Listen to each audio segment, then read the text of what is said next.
Hello students, welcome back. Let us resume our discussion on section 2. Previously, we completed up to 2.2, generating set and generators. Let G be a group and let AI be its elements. The smallest subgroup of G that includes all AIs is called a subgroup generated by AIs. You can express it like this as an intersection.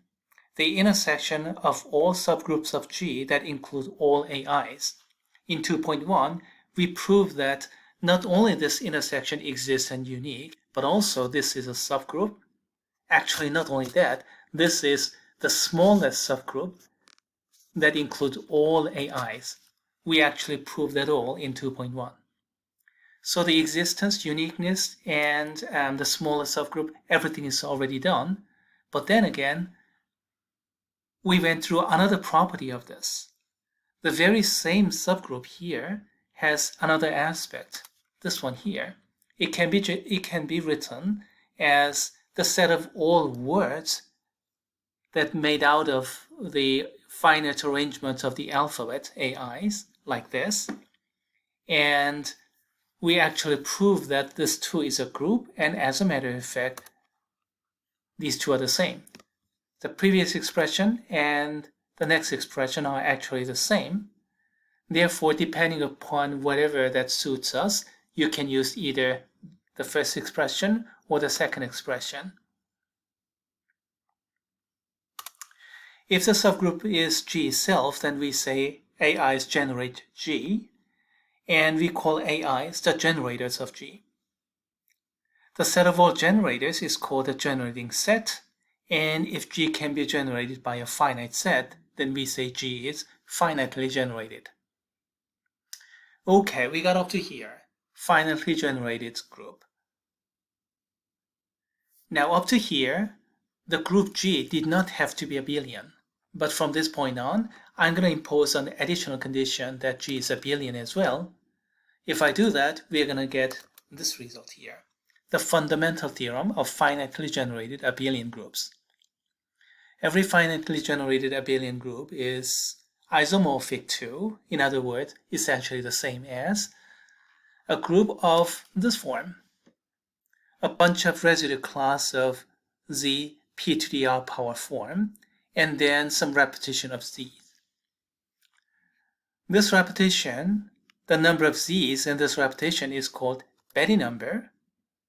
And also, if you look at this residue class part, these do not have to be distinct.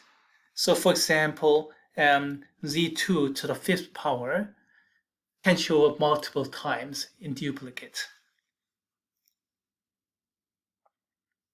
Anyway, this entire expression is unique. For each G, the expression is unique. But then again, the proof of all that is, I have to say it's beyond the scope of this course. So in Abstract Algebra 1, I'm not going to try to prove it. And if I do offer Abstract Algebra 2, okay, there I'll try to prove it. But for now, let's just remember the result and be prepared to use it, but let's not worry about the proof. Speaking about being prepared to use it, yeah, you'd better be, because we are about to start. Example 2.4, determine all abelian groups of order 360. Okay, abelian groups, but only finitely many, so certainly it is finitely generated. So coming back to this, not only it is finitely generated, it's a finite abelian group, so we don't have any of those. Betti number should be 0. And then as for this residue class part, we are talking about all those prime numbers here, p1 through pn, those are all primes. So let's begin with a prime factorization of 360. Right here. And then this p1, p2, p3, those kind of things should be 2, 3, or 5. And then r power, well, those have to all add up to all those. In short, this is going to be the full list. You see, fifth power, we need fifth power, so we need Z5 in any case. And then nothing else because we have 5 to the first power, so Z5 everywhere. So far so good. And then 3 squared. Well, 3 squared can be written as 3 times 3 or 9. So we may have 3 times 3 or we may have 9 like this. To the left, 3 times 3. To the right, 9. To the left, 3 times 3. And to the right, 9. Makes sense?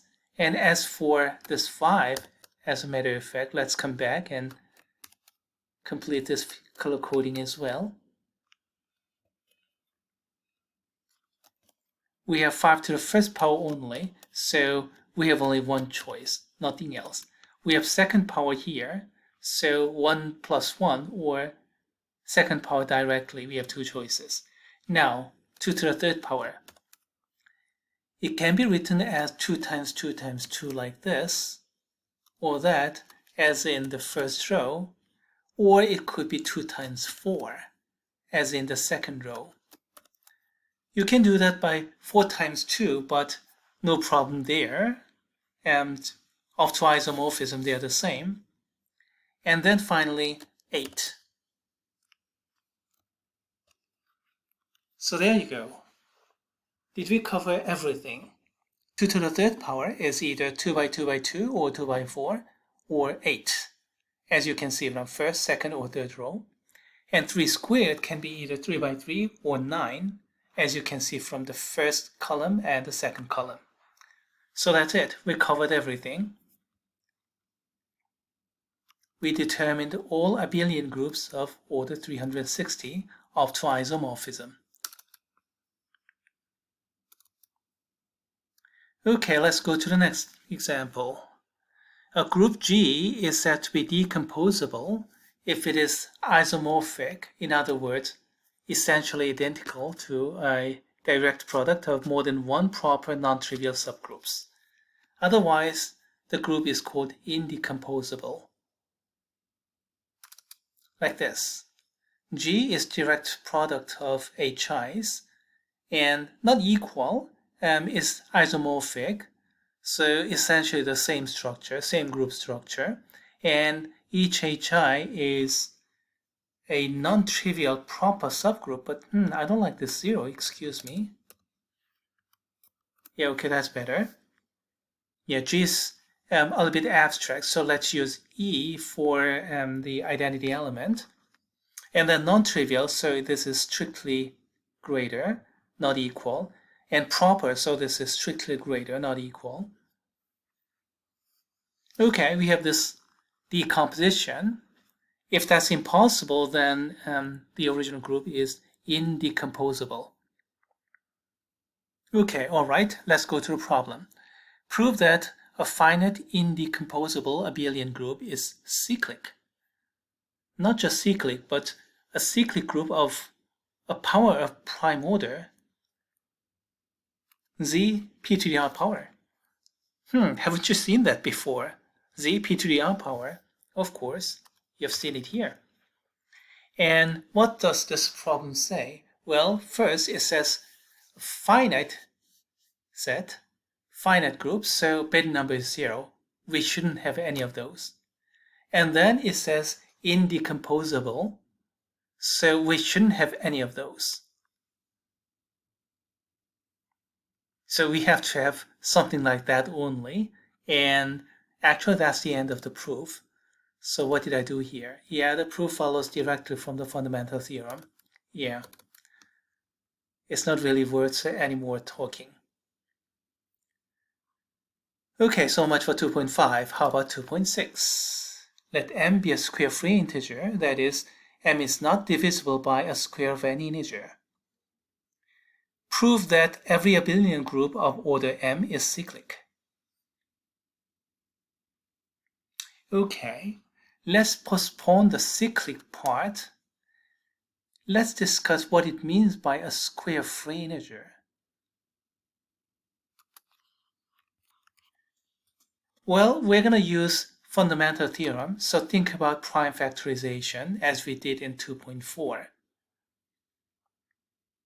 And then if I do that, m can be written as p1 to the sum e1 power,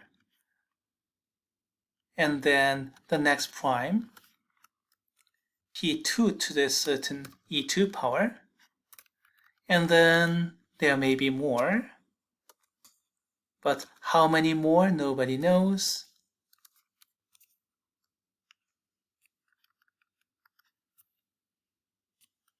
There. It should be of this form, and the selection of those prime numbers p1 through pk and the powers e1 through ek are unique. Remember that? The fundamental theorem of arithmetic, or unique factorization theorem. So we can always do prime factorization. Now, m is square free, so from that, please make this observation. This e powers should be just 1. If that's 0 power, then entire factor is dropping out. You got just 1 times something. So this power should be 1. If you have 2 or higher, then it's not square free because it's going to be divisible by p to the second power. So if you have any kind of power with, say, 3 to the 14th power, then it is divisible by 3 to the second power. You don't need 14th power as a matter of fact. Even if you have 3 to the third power, it's still divisible by 3 to the second power. It cannot be square free. So m is a square free integer. So we conclude that all these powers are 1, so we can write like this. Will that help? Yes. Let's begin with the fundamental theorem. Yes, we are talking about abelian group, and order m, so it's finite abelian groups, so certainly finitely generated. And then make this observation, this is square free. M is square free, so we have to have only 1 powers only. Okay, so I use it up, so I don't need this anymore. And then let's make this observation. These are all primes, so they're all relatively prime. The GCD of each pair is 1. Consequently, using this theorem here, where did I do that? Over here, yes, this one, and its corollary. We have to have cyclic group of the p1 times p2 times p3 times and so on. So we have to have a cyclic group. So, starting from the fundamental theorem, we can bring it down to first powers only because m is square free. And then they're all relatively prime, so we just multiply them all, then voila, we have a cyclic group. Now, is this square free that important? Yes, of course. Think of Klein's 4 group, Z2 times Z2. Duh, you have a counterexample already. So in order to use the cyclic so that all these are pairwise relatively prime, we do need the square free. That completes 2.6, and we are almost done with section 2. The last problem will be covered in a separate video.